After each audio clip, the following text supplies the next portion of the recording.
नमस्कार दोस्तों, स्वागत है आपका एग्रीकल्चरल साइंसेज में। मैं आलोक द्विवेदी। आज हम लोग डिस्कस कर रहे हैं चैप्टर सेल, जो कि फंडामेंटल यूनिट ऑफ लाइफ है। इसे हम कह सकते हैं फंडामेंटल भी आप कह सकते हो इसको, और इसको आप बेसिक यूनिट ऑफ लाइफ भी कह सकते हो। यानी कि मूल जो है ये इकाई है, बेसिक यूनिट ऑफ लाइफ भी आप इसे कह सकते हैं। ठीक, हिंदी में अगर आप इसे लिखें तो ये आपका जो है मूल इकाई, आप इसका ऐसे लिख सकते हैं, मूल इकाई है जीवन की ये। ठीक है, तो ये है सेल आपका। तो यहां तक आप जो बेसिक आइडिया, आपको चैप्टर का जो नाम है ये कम से कम पता होना चाहिए सभी को। तो ये मैंने आपको बता दिया कि बेसिक यूनिट ऑफ लाइफ है। चलिए अब इसके बारे में आगे पढ़ते हैं। देखिए क्या है ऑर्गेनाइजेशन ऑफ, देखिए ऑर्गेनाइजेशन ऑफ लिविंग बींग्स। क्या पढ़ेंगे हम लोग इसमें? सबसे पहले टॉपिक हम लोग पढ़ेंगे organisation, organisation, organisation of living beings, organisation of living beings. ये आज हम लोग जो है इसके बारे में पहले डिस्कस करेंगे। क्या नहीं, लिविंग बीइंग्स का जो है ऑर्गेनाइजेशन क्या है। ठीक है, इसके बारे में क्या हमें जानना चाहिए ये हमें पढ़ना है। देखिए, if you think of a human body, क्या लिखा है? If you think of the human body or the body of any living organism for that matter, you will realize that it works like a well-oiled machine with all its organs working in a perfect harmony with each other. कह रहा है इस organisation से मतलब ये है, आप देखते हो कि जो आपकी ह्यूमन बॉडी है वो एक मशीन की तरह वर्क करती है। ऐसा लगता है कि उस मशीन में सारी जो है ग्रीसिंग या ऑयलिंग सब बढ़िया हो चुका है और एकदम स्मूथली वर्क करती जाती है हमारी बॉडी। इस तरीके से जो है बॉडी हमारी एक मशीन की तरह वर्क करती है, जो कि एकदम परफेक्टली वर्क कर रही है। ठीक है, यानी ऐसी मशीन जो परफेक्टली वर्क करती है, सेम उसी से कंपेयर किया गया, ना कि ऐसी मशीन जिसमें वियर टियर हो। तो परफेक्ट ऑयल्ड मशीन की तरह हमारी बॉडी क्या है, हमेशा वर्क करती है। तो ये कंपेयर किया गया है मशीन से हमारी बॉडी को, ऑर्गेनाइजेशन को समझने के लिए। ठीक, with all its organ working in a perfect harmony with each other, how do some of common machines such as washing machine work? Each machine consists of many parts. Each part does a specific job, yet all the parts work together to perform the overall function. कह रहा है जैसे कि आप washing machine में देखते हो तो वहां क्या होता है, वॉशिंग मशीन में देखिए एक, उसमें ऐसा नहीं है कि एक वॉशिंग मशीन एक सिंगल मशीन से बन गया है, वो कई सारे जो है मशीन से बना हुआ है, मिलकर पूरा एक वॉशिंग मशीन उसको नाम दिया गया है। एक उसमें मोटर लगी होती है जो उसको रोटेट करती है, एक मोटर है जो क्या करती है, जो उसको थोड़ा सा झटका देती है ना, थोड़ा सा उसको चलते चलते रोकती है, फिर वापस रिवर्स करती है। ठीक है, फिर एक मशीन बगल में होता है ड्राई करने के लिए, वाटर जो भी है वो एब्जॉर्ब हो जाएगा, आपको ड्राई होके कपड़ा मिल जाएगा। तो कई सारे मशीन के मिल सके जो है एक ओवरऑल एक मशीन बनती है। और उसके मतलब जिस तरीके से इसका समझाने का मतलब ये हुआ कि हमारी बॉडी में भी क्या है, बहुत सारे ऐसे ऑर्गन्स हैं जिनका अलग अलग फंक्शन होता है और ओवरऑल पूरे ऑर्गन्स मिलकर बनाते हैं ऑर्गन सिस्टम, और फिर हमारी बॉडी बनती है उससे। ठीक है, चलिए, तो क्या है कि each part does a specific job, हर एक पार्ट का एक स्पेसिफिक यानी विशिष्ट कार्य होता है उसका। Yet all the parts work together to perform an overall function. The human body similarly is organized at different levels. It starts with the cell and ends with the formation of the whole organism. देखिए, अगर हम देखिए क्या कह रहा है कि यहाँ सेल से स्टार्ट होता है। किससे स्टार्ट होता है? सेल से स्टार्ट होता है और पूरे ऑर्गेनिज्म तक जो है जाकर ये आपकी जो चैन है, ये आपकी यानी कि बॉडी किस तरीके से बनी है, किन किन चीजों से मिलकर बनी है, तो वो आपकी जाके लास्ट में ऑर्गेनिज्म तक खत्म हो जाती है फुल बॉडी में जाके। अब देखिए सेल के बाद क्या है आपका, सेल्स के बाद जो सेकंड स्टेज आती है डेवलपमेंट की, वो टिश्यू की आती है। किसकी आती है? टिश्यूज की आती है। ठीक, यानी जब नंबर ऑफ सेल्स कंबाइन हो जाती हैं, ठीक है, तो क्या बनाती हैं? टिश्यू बनाती हैं। अब जब टिश्यूज आपकी जब क्या होगा, मोर देन वन टिश्यू यानी ग्रुप ऑफ टिश्यूज क्या बनाती हैं मिलकर, ये आपका ऑर्गन सिस्टम बनाती हैं। क्या बनाती हैं? ऑर्गन सिस्टम, या ऑर्गन कहेंगे आप इसे, सिस्टम नहीं कहेंगे। ये आपका ऑर्गन बनाती हैं। क्या बनाती हैं? ऑर्गन। अब ये जब आप ग्रुप ऑफ ऑर्गन्स होते हैं आपके, ये क्या बनाएंगे आपके, ये आपके ऑर्गेनिज्म को बना देते हैं। यानी अब यहाँ पे आपका क्या है, प्राणी बन जाता है, ऑर्गेनिज्म बन जाता है। यहाँ पर क्या बन जाता है? ऑर्गेनिज्म। ऑर्गेनिज्म को आप हिंदी में क्या बोलते हो? प्राणी। ठीक, या आप इसे स्लैश करके आप इसे बॉडी भी लिख सकते हो, ह्यूमन बॉडी। ठीक है, तो इस तरीके से जो है आपका जो बॉडी फॉर्मेशन हुआ है हम सब लोगों का। तो ये चीज आप, आई होप आप लोगों को समझ में आ गई होगी। ये थोड़ा सा आउटलाइन आपको मैंने बता दिया है, और इससे पहले भी आप लोगों ने प्रीवियस अपने जो क्लासेस हैं उनमें पढ़ा होगा इसके बारे में, इतना तो आपको पता होगा। जस्ट आपको एक ये कहें कि हाईलाइट आपको दे दिया है याद कराने के लिए। तो चलिए देखिए क्या है सेल के बारे में थोड़ा सा। सेल अगर आप डिफाइन करोगे तो कैसे करोगे? आप लिखोगे द स्ट्रक्चरल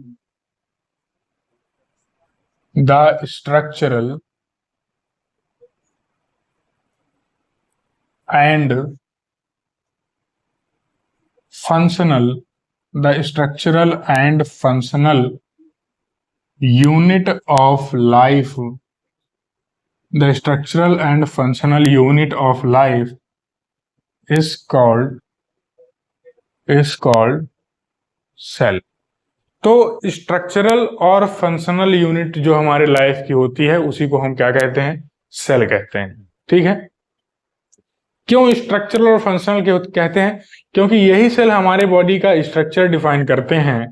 इनके अंदर कई सारे जो है आपके पार्ट्स होते हैं सेल में, जैसे कि आपने देखा होगा क्या है, जैसे आपने प्लांट सेल में देखेंगे तो वहां पे आपको क्लोरोप्लास्ट मिल जाएगा, प्लास्टिड्स मिल जाएंगे।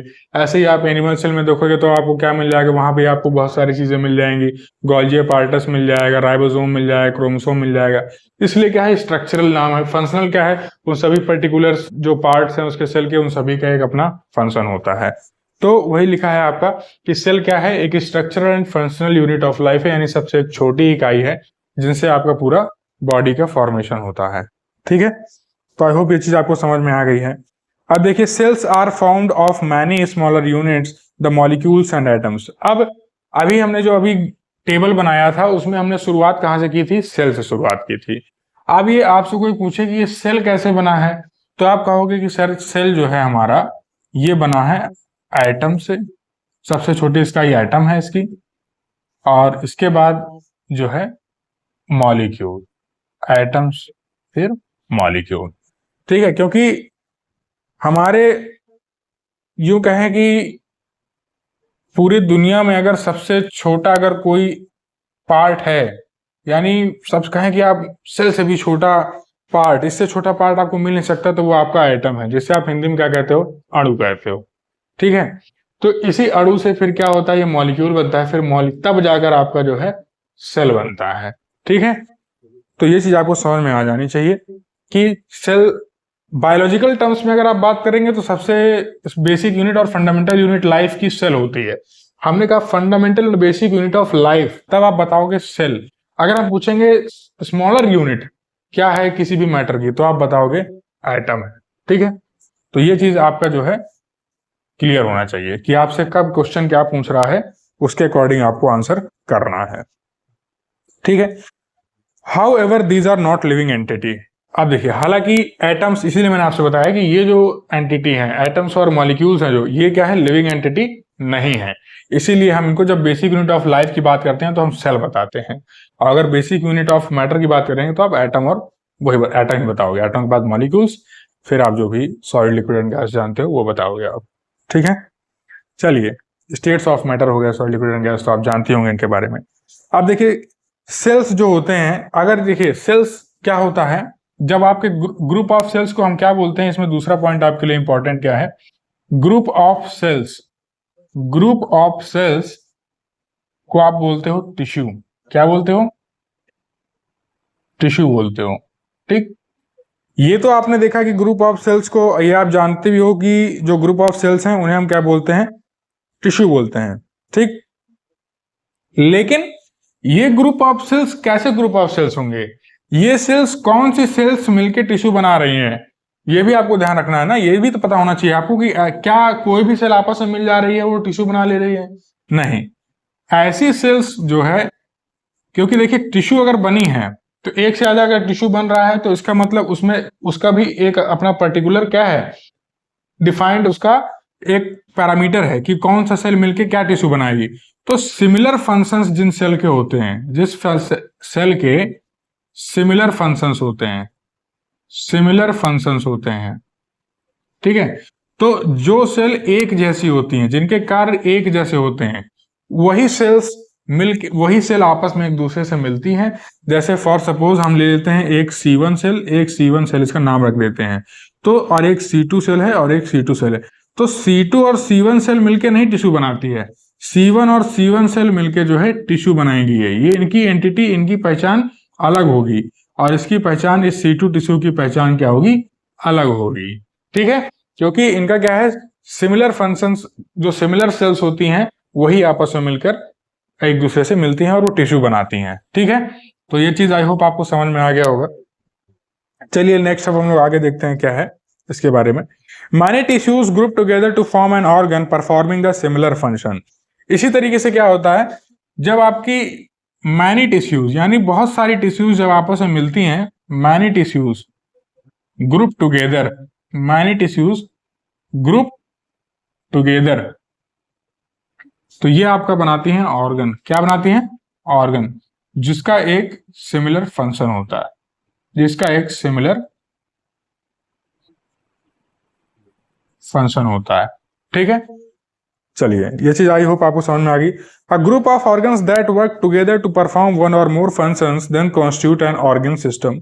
All the organs in the body together work in a tandem to form the organism. तो अब इसी के बाद क्या होता है, ये पूरे ऑर्गन्स जो है, ये कह सकते हैं कि होलिस्टिक, या इसे हम कह सकते हैं नंबर ऑफ ऑर्गन्स लिखते हैं।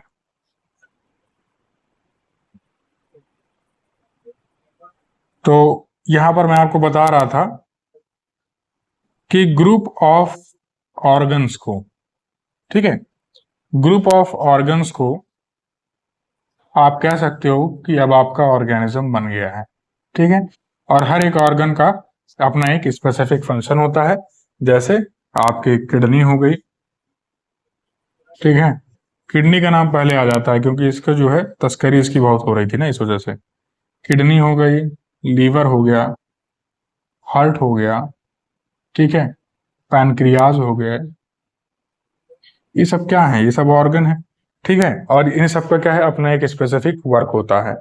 तो ये चीज आप समझ गए, यहां तक आपको कोई डाउट नहीं है। तो यहां पर मैंने आपको बताया कि सेल क्या होता है, cell structure and functional unit of life है, और क्यों structure and functional unit of life हम इसको कहते हैं ये भी आप समझ गए हैं। ग्रुप ऑफ सेल्स को क्या बोलते हैं, कौन सी सेल्स आपस में मिलती हैं, आपस में डिफरेंट सेल्स मिलती हैं, सिमिलर सेल्स मिलती हैं, फिर जाके वो टिश्यू बनाती हैं, है ना, ये भी आप समझ गए हो।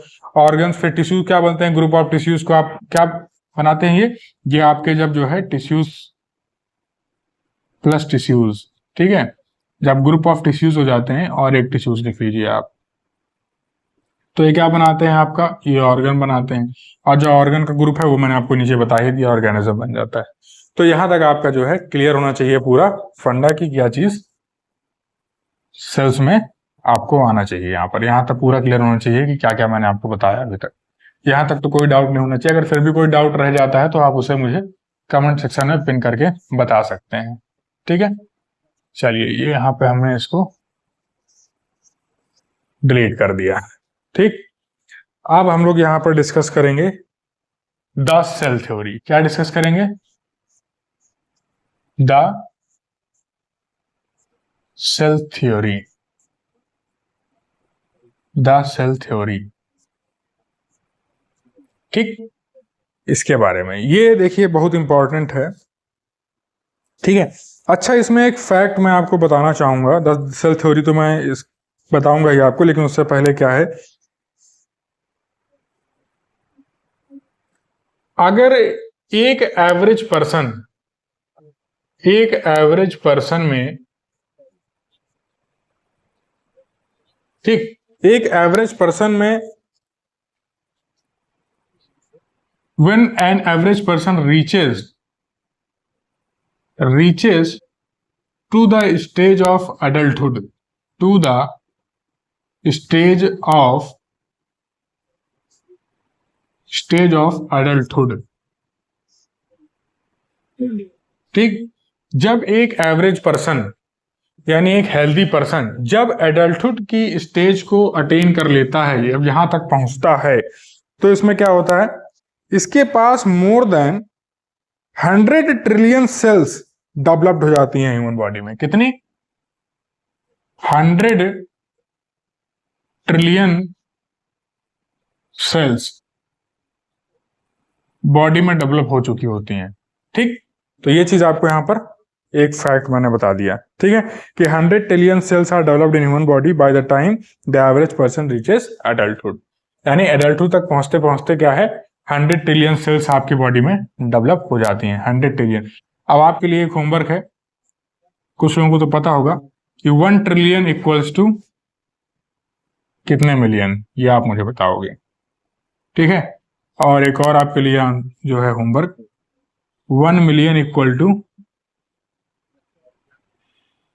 How many lakhs. ठीक, ये आप मुझे बताइए।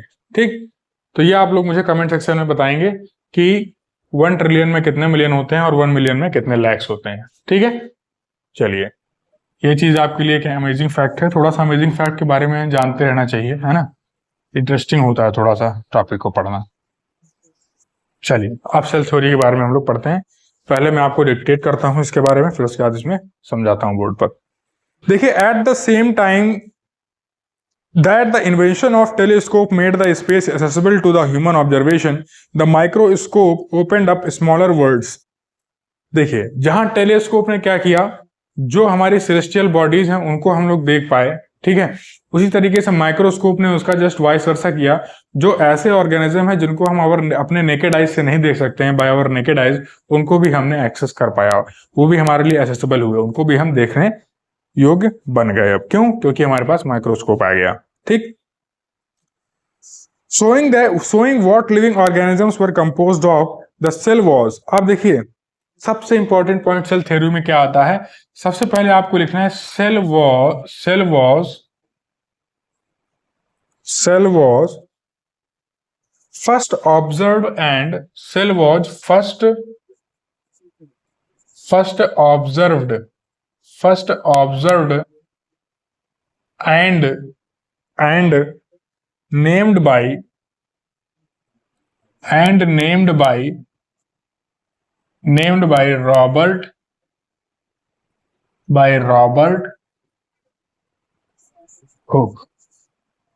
Robert Hooke in 1665। ठीक, ये चीज आपने पता होगी सबको कि सेल को सबसे पहले ऑब्जर्व किया था रॉबर्ट हुक ने, और इसी व्यक्ति ने नाम दिया था इसको सेल। ठीक है, 1665 में। कब? 1665 यानी 1665 में। नेक्स्ट चलिए आगे बढ़ते हैं। Hooke observed the cross section of cork and noted that it looked strangely similar to cellula, small rooms which monks inhabited, and thus deriving the name। देखिए, हुक ने क्या देखा, उसने एक क्रॉस सेक्शन ऑफ कॉर्क में देखा। किसमें देखा उसने? क्रॉस सेक्शन ऑफ कॉर्क में। क्रॉस सेक्शन ऑफ कॉर्क यानी कॉर्क क्या होता है? एक लकड़ी का, सूखी लकड़ी का एक टुकड़ा है, उसी के क्रॉस सेक्शन में जो है उसने देखा कि इसको देखने से ऐसा पता चल रहा है जैसे कुछ इस तरह के स्ट्रक्चर बने थे जिसमें साधु रहा करते थे, कुटिया बनाकर अपनी, इस तरह के रूम थे जहां पर मॉन्क्स रहते थे, उस तरह का स्ट्रक्चर इसको समझ में आया, तो फिर उसी से इसने इसको नाम दिया सेल। ठीक है, Hooke saw where the dead cell wall of the plants। However, Hooke ने क्या देखा? Dead cell walls of the plants भी इसने देखा। Hooke saw the dead cell wall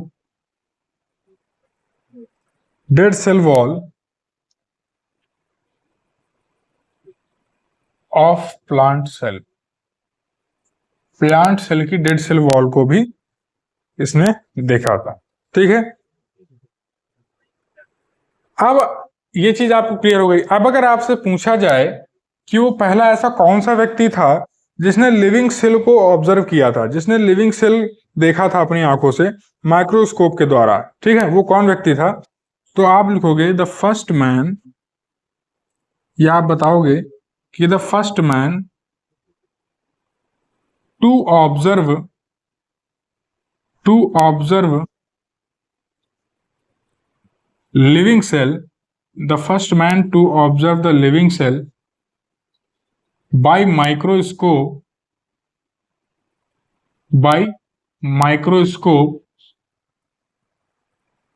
was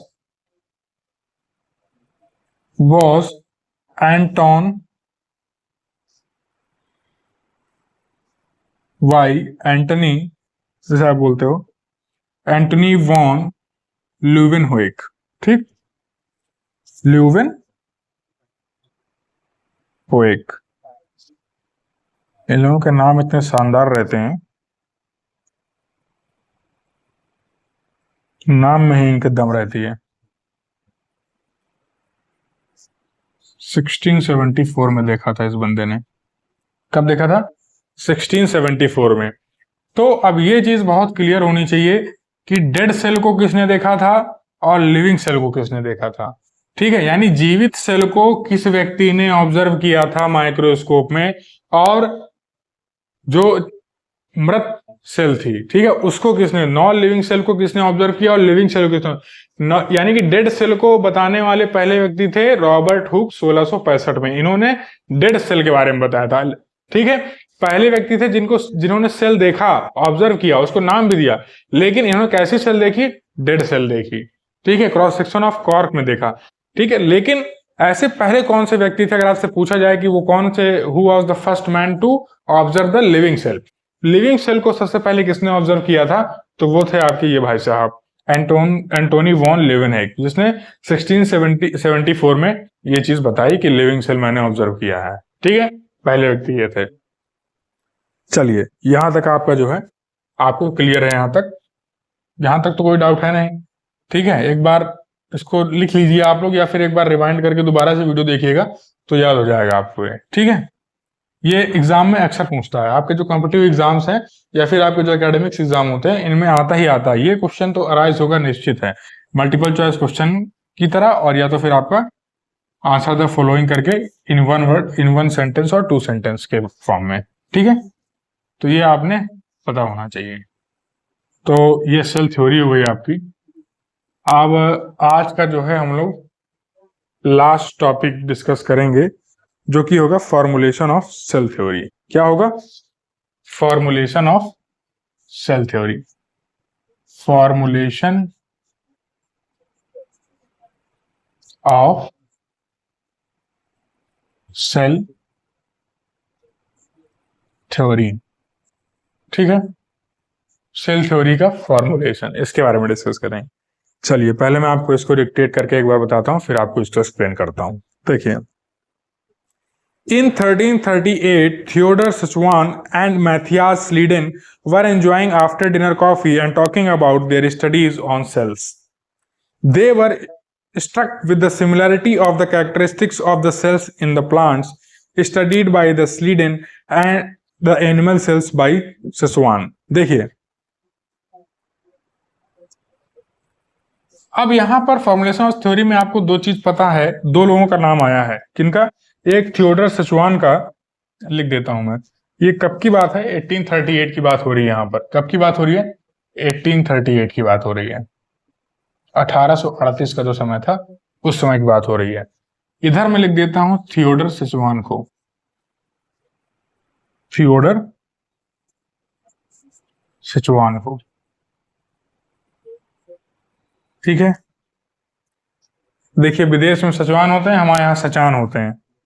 ठीक है, अब इधर आते हैं हम लोग। दूसरे व्यक्ति थे आपके मैथियास स्लीडन। इतने नाम में इनके देखिए कितना जान होती है ना।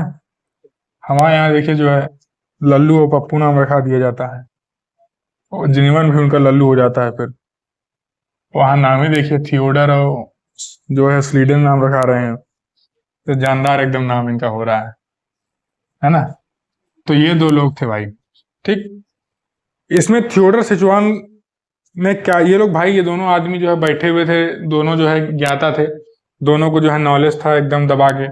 दोनों लोग जो है कॉफी पे बैठे हुए थे, दोनों लोग शाम के टाइम डिनर करने के बाद कॉफी पी रहे थे। ठीक, हमारे यहाँ खाना खाने के बाद चाय के लिए कहते तो आपको जो है 4 सुनने को मिल जाएगा अपने घर में, लेकिन यहाँ देखिए भोजन करने के बाद कॉफी हो रहा है 1838 में।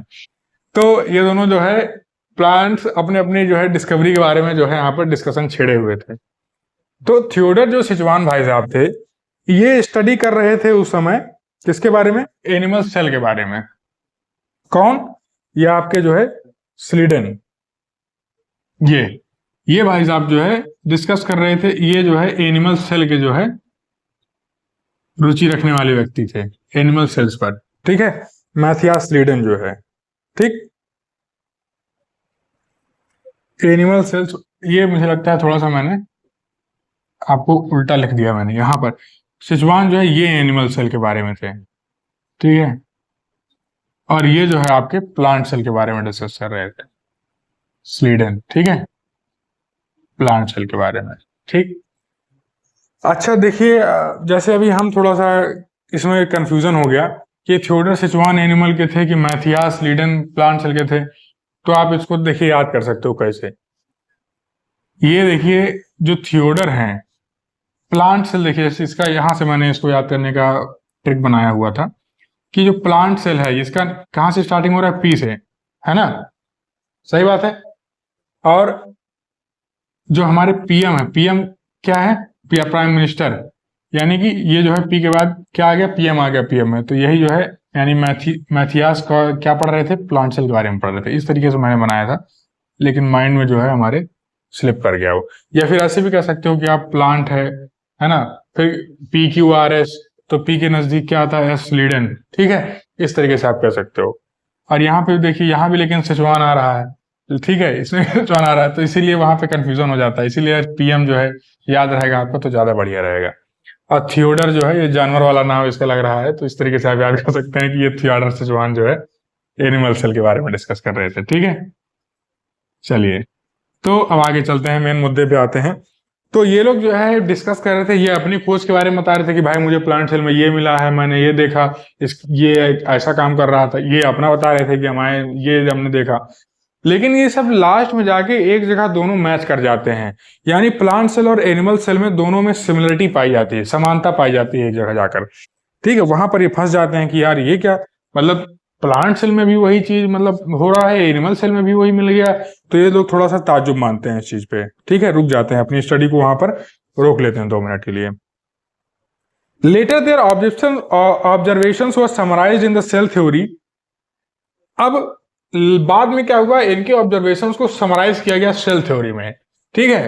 तो क्या समराइज किया गया, अब वो देखते हैं जिन लोगों ने क्या समराइज किया जो है, अब उसके बारे में देखते हैं। थियोडर सिचुआन और मैथियास स्लीडन ने क्या समराइज किया 1838 में, वो देखते हैं। देखिए, इन्होंने कहा all living things, all living things, all living things are made up of, are made up of one or more cells। इसने कहा जितने भी जीवित चीजें हैं, ठीक, वो एक या एक से ज्यादा सेल से बनी हुई हैं, ठीक है। ये इन्होंने समराइज किया इसमें। यहां पे जाकर ये फंस गए जब ये डिस्कस कर रहे थे अपना। फिर उन्होंने क्या बताया कि सेल क्या है? सेल इज द, भाई इन्होंने देखा प्लांट सेल भी और एनिमल सेल भी, दोनों में ही इनको cell is the basic and, या बेसिक और कह सकते हैं अपन, बेसिक और फंडामेंटल, बेसिक और फंडामेंटल यूनिट ऑफ लाइफ, ठीक।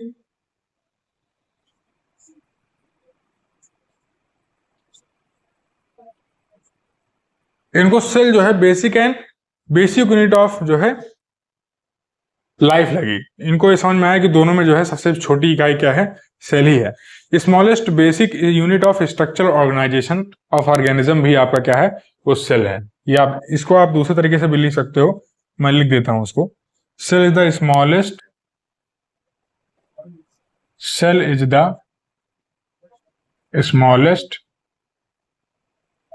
Cell the basic unit of smallest basic unit of structural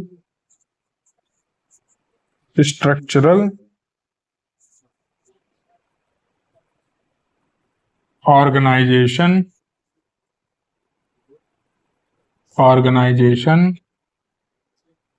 in organism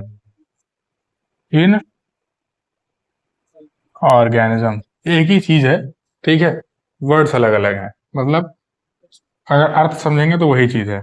cell is the smallest basic unit of structural organisation, यानी स्ट्रक्चरल ऑर्गेनाइजेशन का स्मॉलेस्ट बेसिक यूनिट किसी भी organism का cell होता है, ठीक है। और वही चीज आपकी यहां पे लिखी हुई है। इसके बाद लास्ट पॉइंट इन्होंने क्या बताया, ऑल सेल्स अराइज फ्रॉम, क्या बताया इन्होंने, all cells arise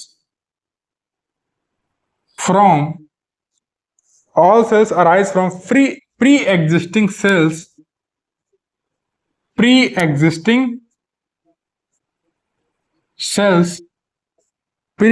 cells through cell division,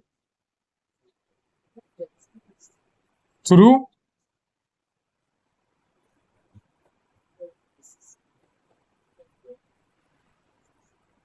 cell division. कह रहा है कि all cells arise from pre existing cells through cell division.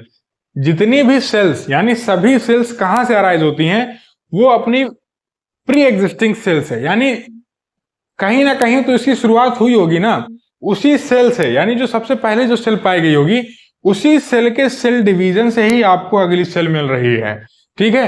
कहने का मतलब यह है कि सेल कैसे फॉर्म होता है, सेल डिवीजन से ही सेल क्या होती है, मल्टीप्लाई होती है, ये इसके कहने का मतलब है, ठीक है। यानी सेल डिवीजन के थ्रू क्या होता है, सेल जो है आपकी सिंगल सेल से मल्टीपल सेल बनती है, ठीक है। ये चीज आपको समझ में आ जाना चाहिए। अब अगर आपसे कोई पूछे कि सेल थ्योरी क्या है या सेल थ्योरी के पोस्टुलेट्स क्या हैं, तो ये आपके सेल थ्योरी के पोस्टुलेट्स हैं साहब, ठीक है। इसी को हम क्या बोलते हैं, इन्हीं को हम पोस्टुलेट्स बोलते हैं, क्या बोलते हैं। और ये जो है क्वेश्चन क्लास 9th के एग्जाम में और 10th के एग्जाम में पूछ लिया जाता है, ठीक है। सीएससी बोर्ड में अगर आप पढ़ रहे हैं या फिर यूपी बोर्ड में, अब तो अलग ही सब एक हो गया, एसएससी बोर्ड, यूपी, सीबीएसई, तो अगर आप उसमें है 9th 10th में, तो ये क्वेश्चन तो आपका समझ लीजिए कि रखा रखाया है पेपर में। ये अगर आप लिख के आ जाएंगे तो निश्चित है कि 3 नंबर आपका जो है 3 नंबर क्वेश्चन आता है इसके लिए, तो ये आपका कंफर्म रहेगा, ठीक है। तो इसको पोस्टुलेट्स को याद रखना जरूरी है, बहुत कुछ खास नहीं है इसमें, सिंपल सिंपल चीजें हैं, ठीक है। चलिए, तो ये चीज आपने पढ़ लिया, सेल के पोस्टुलेट्स आपने पढ़ लिए, फॉर्मुलेशन ऑफ सेल थ्योरी का आपने पहला पड़ाव पार कर लिया, ठीक है। चलिए, तो सेल थ्योरी किसने दिया था, ये क्वेश्चन है आपके लिए। कमेंट सेक्शन में आप बताएंगे कि सेल थ्योरी किसने दिया था, who coined the cell theory, ठीक। और कौन से ऐसे साइंटिस्ट थे जिन्होंने सेल को पहली बार डिस्कवर किया था। डेड सेल को किसने डिस्कवर किया था, लिविंग सेल को किसने डिस्कवर किया था, ये आप मुझे बताएंगे, ठीक है। प्लांट सेल के बारे में कौन स्टडी कर रहा था, एनिमल सेल के बारे में कौन स्टडी कर रहा था, इन दोनों के बारे में ये सारी चीजें आप कमेंट सेक्शन में मुझे बताएंगे, ठीक है। अब चलिए आगे पढ़ते हैं। अब देखिए, all cells are bound by an outer covering called cell membrane. अब सेल मेम्ब्रेन देखिए क्या है, यहां पर क्या है, थोड़ा थोड़ा आपको मैं जो है आउटलाइन बताऊंगा, ठीक है। मतलब आउटलाइन क्या है, एक तरीके से पूरी चीज ही बताऊंगा, लेकिन थोड़ा सा और डिटेल्ड में जो है हम लोग इसको नेक्स्ट सेशन में पढ़ेंगे।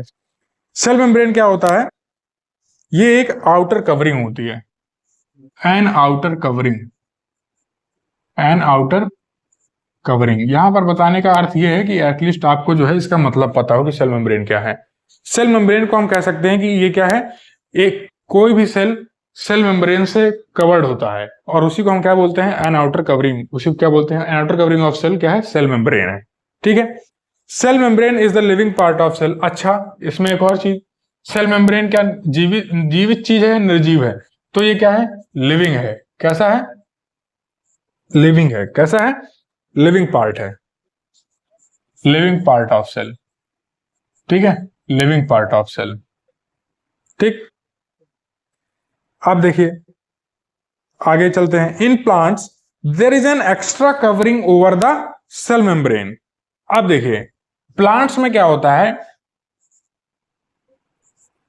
एक्स्ट्रा कवरिंग होती है, एक्स्ट्रा कवरिंग ओवर, यानी उसके ऊपर, किसके ऊपर, सेल मेम्ब्रेन के ऊपर, ओवर सेल मेम्ब्रेन, यानी प्लांट सेल में जो है एक्स्ट्रा कवरिंग होती है ओवर सेल मेम्ब्रेन, ठीक है। उसी को हम क्या बोलते हैं, उसको हम बोलते हैं सेल वॉल। क्या बोलते हैं, सेल वॉल बोलते हैं, ठीक। कहां पे, किसमें, प्लांट्स में, प्लांट सेल में, ठीक है। तो ये चीज आपकी यहां पर क्लियर होनी चाहिए कि इन प्लांट्स में क्या होता है, या फिर आप इन प्लांट्स लिख लीजिए, या फिर यहां पे लिख देता हूं इन प्लांट्स, ठीक है। तो प्लांट्स में क्या है, एक एक्स्ट्रा आउटर कवरिंग होती है सेल मेम्ब्रेन के ऊपर, जिसे हम सेल वॉल कहते हैं, ठीक है। चलिए आगे, the cell wall is hard, rigid and non living in nature. अब ये जो सेल वॉल होती है, ठीक है, सेल वॉल क्या होती है, ये हार्ड होती है, रिजिड होती है, एक ही चीज है, हार्ड होती है, रिजिड होती है, और कैसी होती है, नॉन लिविंग होती है, यानी निर्जीव होती है, ठीक है। चलिए अब आगे देखते हैं। The living part of cell including the cell membrane is called protoplasm. अब देखिए, अब आपने पढ़ा होगा प्रोटोप्लाज्म क्या होता है, प्रोटोप्लाज्म बहुत लोग को कंफ्यूजन होता है भाई, प्रोटोप्लाज्म क्या होता है, ये कौन सी चिड़िया का नाम है, ठीक है। तो प्रोटोप्लाज्म देखिए क्या है, ये है लिविंग पार्ट ऑफ सेल, यानी सेल के अंदर जितनी भी जीवित चीजें हैं, living part of cell plus cell membrane, यही होता है आपका प्रोटोप्लाज्म। यानी किसी सेल के अंदर जितने भी लिविंग पार्ट ऑफ सेल हैं, जितने भी लिविंग पार्ट्स हैं, सेल मेम्ब्रेन को मिलाकर ये आपको क्या बनाते हैं, प्रोटोप्लाज्म बनाते हैं। फिर क्या होता है, प्रोटोप्लाज्म भी डिवाइड होता है, किसमें, protoplasm is again divided into cytoplasm. ये किसमें होता है, साइटोप्लाज्म में डिवाइड होता है, किसमें, साइटोप्लाज्म डिवाइड होता है। ये क्या होता है, ये जेली लाइक मीडियम होता है। कैसा होता है, जेली लाइक मीडियम होता है, जेली लाइक मीडियम होता है, जिसमें क्या होता है,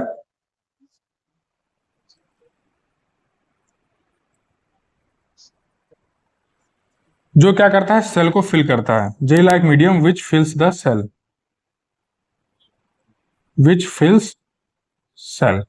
जो सेल को फिल किए रहता है, ठीक है। और किसमें डिवाइड होता है, प्रोटोप्लाज्म किसमें डिवाइड होता है, एक पहला नंबर साइटोप्लाज्म और दूसरा नंबर सेल ऑर्गेनेल्स,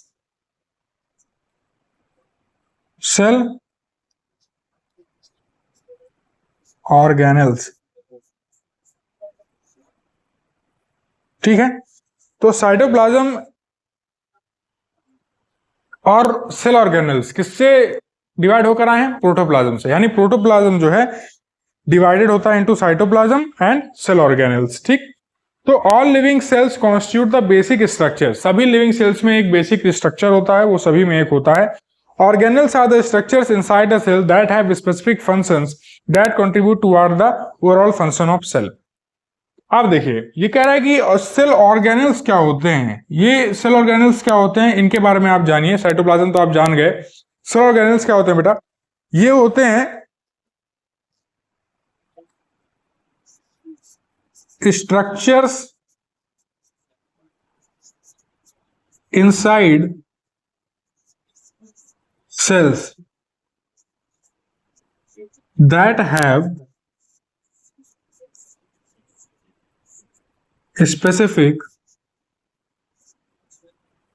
function।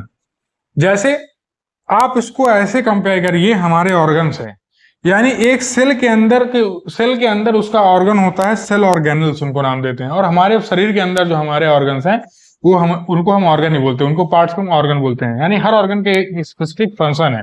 इसी तरीके से सेल के अंदर सेल ऑर्गेनल्स होते हैं जिनका एक अपना स्पेसिफिक फंक्शन होता है।